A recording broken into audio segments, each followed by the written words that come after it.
Men, betrayal rarely starts with actions. It begins with words. A woman doesn't wake up one day and suddenly cheat. She tests the limits first. And the most dangerous part, she does it through seemingly innocent phrases that reveal how much she can get away with. Today, I'll expose 6 phrases women use to test how far they can betray you, long before they actually do. Before we dive in, hit subscribe, smash that like button, and hit the hype by dropping a comment if you've ever heard one of these phrases and felt that something wasn't right, but couldn't explain why. Phrase 1. We should have more space in our relationship. At first, this sounds healthy, as if she's just asking for independence. But in reality, this is a psychological test. She's gauging whether you'll accept less closeness, which gives her more freedom to explore options without guilt. In female psychology, this is called boundary testing. If you agree too quickly, she learns she can start pulling away emotionally or physically, and you'll tolerate it. Healthy relationships do require individual space, but when someone suddenly emphasizes needing more space after previously being comfortable with closeness, something has changed. She's not asking for healthy independence. She's creating distance to accommodate something or someone else. Pay attention to the timing of this request. Does it come after she's met someone new, started a new job, or joined a new social circle? The sudden need for space often coincides with new interests that she wants to pursue without your observation or involvement. Watch how she defines this space. Does she want specific time apart for personal hobbies and growth? Or is the request vague, undefined, and resistant to boundaries? Vague requests for space are dangerous because they create unaccountable time where anything can happen without explanation. Notice whether this space is mutual or one-sided. Does she also respect your need for space, or does she only demand it for herself? One-sided space requests reveal self-serving motivation rather than genuine relationship health. The test here is simple. Will you accept decreased intimacy and involvement in her life without questioning why? If you agree without discussion, she learns she can continue creating distance until you're essentially living separate lives while technically still together. Phrase 2. I deserve to be happy, don't you think? On the surface, it sounds reasonable. Everyone deserves happiness. But context matters. If this comes during fights or conversations about commitment, it's often a justification phrase. She's planting the seed that her happiness matters more than loyalty. This is how many women emotionally pre-justify betrayal. They reframe cheating as a pursuit of personal fulfillment rather than a moral failure. The phrase is manipulative because it's structured as a question that only has one acceptable answer. Of course you'll agree she deserves happiness. Disagreeing makes you sound controlling or cruel, but by agreeing, you're inadvertently endorsing whatever she's about to claim will make her happy, even if it involves betraying you. Notice when she uses this phrase. Is it during discussions about relationship boundaries? Is it when you've expressed concern about her behavior? Is it after you've caught her in questionable situations? The timing reveals that she's preparing justification for actions she knows violate your relationship. Pay attention to how she defines happiness. Is it about personal growth, meaningful work, or healthy relationships? Or is it vague and tied to feeling alive, excitement, or being myself? These latter definitions often precede infidelity because they frame betrayal as authentic self-expression. Watch whether she considers your happiness equally.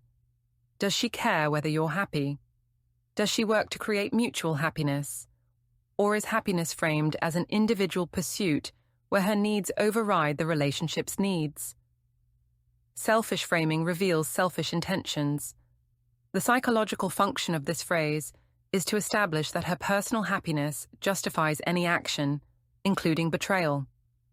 She's testing whether you'll accept happiness as a trump card that excuses behavior that would otherwise be unacceptable. Phrase 3. I miss the excitement we used to have. This is more than nostalgia. It's a subtle warning shot. She's hinting that your relationship feels stale and is testing how you'll respond. Psychology shows that people considering infidelity often externalize blame, implying the relationship is lacking so that stepping out feels understandable. If you brush this off, she may interpret it as a green light to seek that excitement elsewhere. The phrase blames you for her dissatisfaction, while positioning infidelity as a reasonable response to your failure. She's not taking responsibility for maintaining excitement. She's placing that burden entirely on you and warning that she'll look elsewhere if you don't deliver. Notice whether she offers solutions or just complaints. Does she suggest activities, dates, or ways to reconnect? Or does she just express dissatisfaction without working toward improvement? Complaints without solutions reveal she's not interested in fixing the relationship. She's interested in justifying leaving or cheating. Pay attention to what excitement means to her.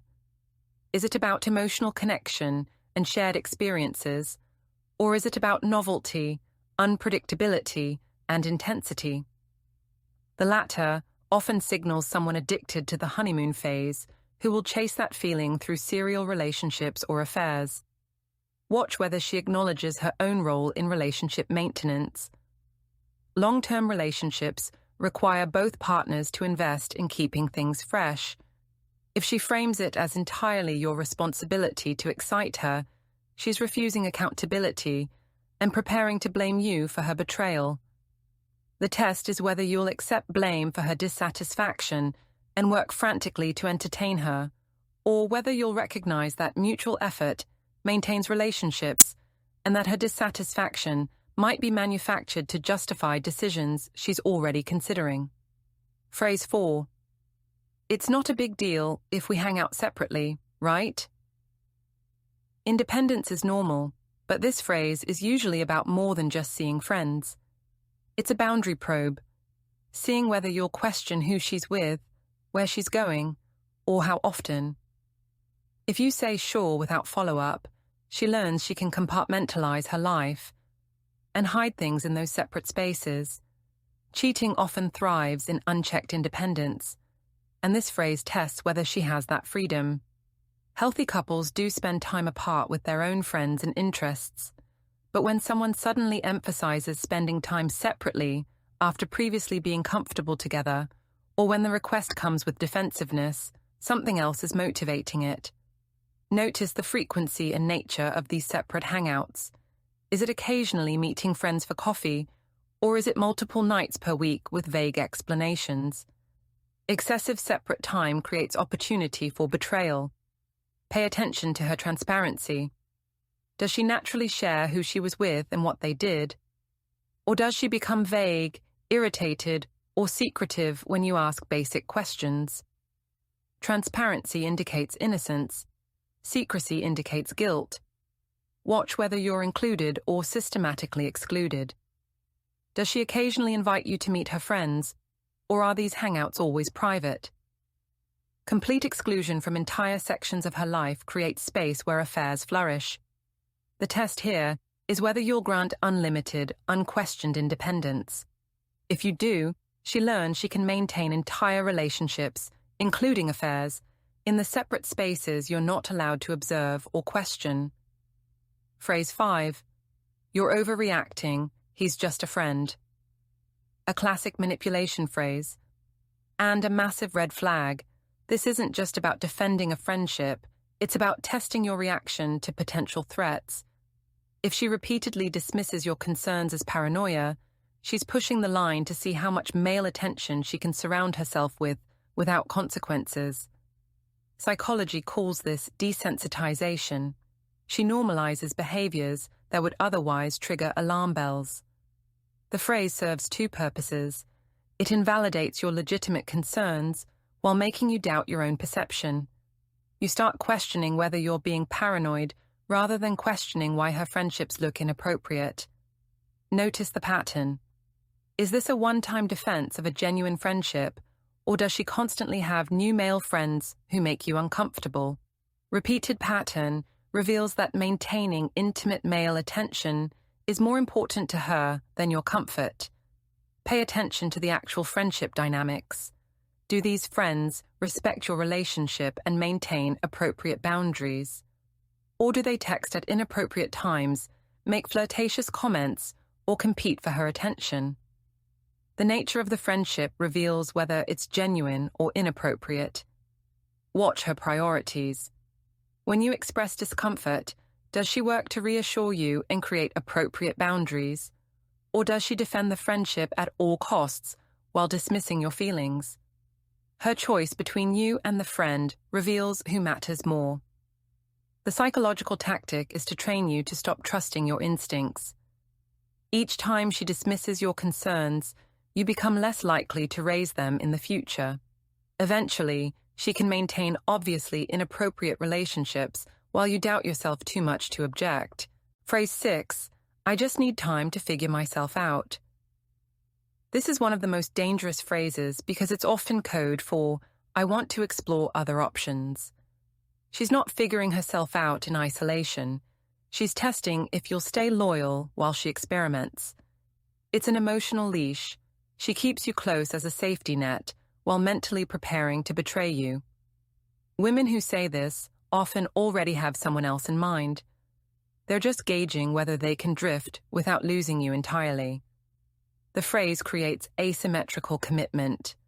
You're expected to remain faithful and patient while she has undefined freedom to figure herself out, which often means pursuing other people without technically breaking up. Notice what figuring herself out actually involves. Is it genuine self-reflection, therapy, or personal growth work? Or is it spending time with new people, especially new men, while keeping you at arm's length? The activities reveal the true purpose. Pay attention to the timeline. How long does she need? Is there a clear endpoint, or is it indefinite? Indefinite self-discovery is often indefinite exploration of alternatives while maintaining you as backup. Watch whether she actually wants your involvement in her growth. Does she share insights and changes with you, or are you completely excluded from this supposedly important journey? Exclusion reveals she's not discovering herself. She's discovering other people. The test is whether you'll tolerate ambiguous relationship status, where she has freedom without commitment, while you maintain loyalty without security. If you accept this arrangement, she can essentially date others while technically not cheating because the relationship was on pause.